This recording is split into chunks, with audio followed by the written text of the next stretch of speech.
Hello, first of all, I want to say to those that know me, this is not what I normally do, but there's so much passion and so much, of course, disappointment and anger, so many different emotions going through me. I had to do this. I contemplated doing this yesterday, probably even a little bit before that.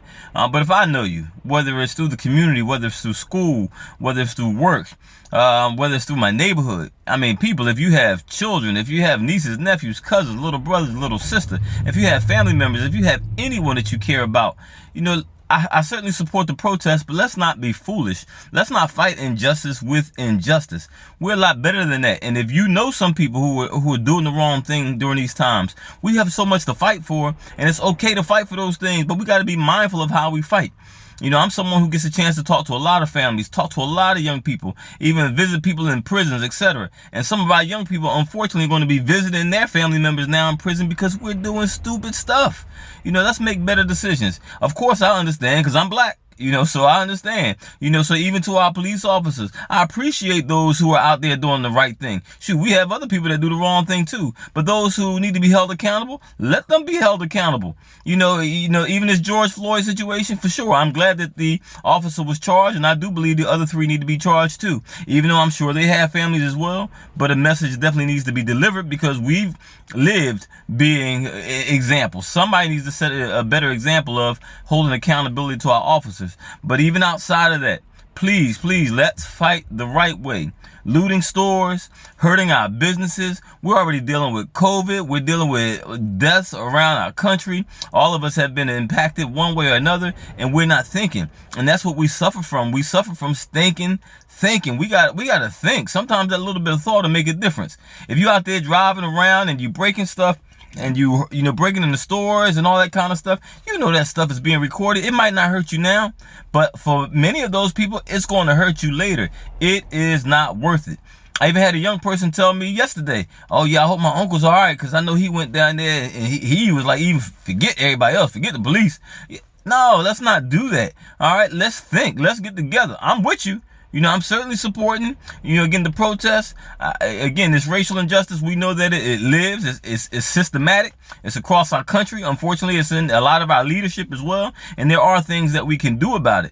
But let's plan and let's keep fighting. Let's keep fighting this fight until something happens. And I'm with you. If there's something I can do to help, please, as long as it doesn't disobey the law, I'm right there for you. Let's do this thing together. But please, don't be foolish. Trust me, I'm black. I understand. I've been pulled over, and I understand. I've been pulled over for being black and wrong. And I appreciate those who have warned me and let me go. But I've also been black and was right, and been pulled over just for being black. So trust me, I understand that as well. And I've had my opportunities to speak with people at those police departments, and I have shared information, and I've seen people, getting written up and even being held accountable because wrong is wrong. And my challenge is for those police officers or anybody in any business, if your brother or your sister is wrong, tell them. Don't stand there and watch. I know I do the same thing. People who know me working in the school systems, if I feel a teacher is being rude or disrespectful to a student, I'm going to address that teacher. If I see children disrespectful to their parents, I'm going to address that child. That's just the way, I am. And of course, I don't expect everybody to do that. But when you are in the field of serving people, we have to hold each other accountable. That's the only way we can build the trust back, the trust that we used to have. Police officers used to be our superheroes. Teachers used to be our heroes. Medical workers used to be our heroes. They still are. Unfortunately, the media, and when these situations happen, we forget that they really are our true heroes. I even remember being, disrespectful and getting popped in the mouth. All right. It wasn't abuse, but it was a reminder that I need to respect authority. These are things that, help me to think a little bit differently, but it doesn't justify abuse. All right. But these are things that we have to be considerate of. And these are things that we need to teach our young people. Even working in the schools. That's why so many of our young people are lost and confused and disrespectful and making bad decisions, because sometimes we give too many rights. And I understand it because we want to protect them. But the best way we can protect them is to still teach them to do better. The best thing for us is to be the children we want our children to be. I'm going to say that again. Be the children we want our children to be. Don't tell your children you want them to do right and you out here doing wrong. Don't be out here telling our children to do right and you out here doing wrong. But again, I understand. I don't know your circumstance, so I'm not even condemning you. And for those who claim to be Christians or Muslims or whatever your faith is, hopefully your faith does not encourage that either. I know as a Christian, it say be angry, yes, but sin not. All right. And so that's the goal. We don't want to do the wrong thing, even in our anger. In other cultures and other faiths, in most cases, it's along the same line. But we take our own thoughts, our energy, and our emotions, and we allow that to drive what we do.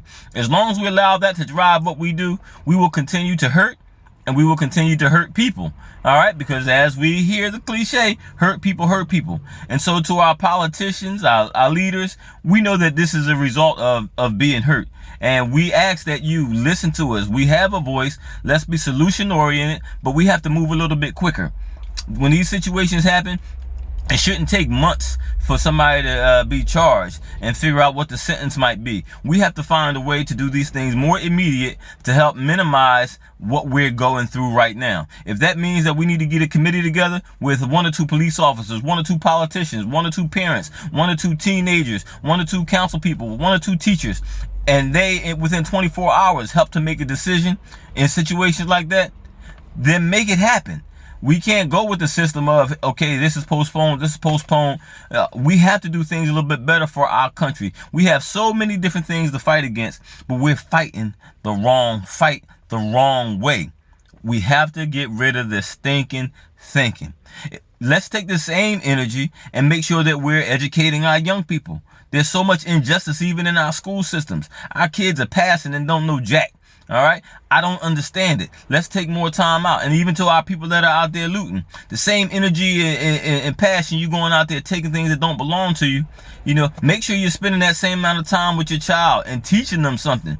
I spent many of my hours during this COVID experience calling parents and spending time talking to children and even doing one-on-one teaching from a distance, because our parents, some of them are struggling, but some of them had the time but don't take the time.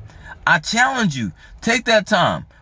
Use that same energy to learn something, to do something so that your child has a greater success tomorrow. I'm going to leave it alone for right now. I very well may be back. I also want to thank those who've been calling and texting me, because I want to be out there. Most of y'all think I'm riding around. I'm not. I am sitting in my car because this is my best office space. I have not gone anywhere that I wanted to go with a bullhorn to try to help and to try to share some of these same thoughts. It is a struggle, though, because I want to cut the car on right now, leave, and go to a couple of places just to hopefully help us to think a little bit better. So again, please, please, please, let's have better thinking. Get rid of this stinking thinking, but continue to fight the fight that we need to fight. Because again, there's a lot of racial injustice, mainly against our minorities, more so against black people. I'm black, so I understand, but I want you to understand also. Let's live, let's be wise, and let's do this thing together. Much love.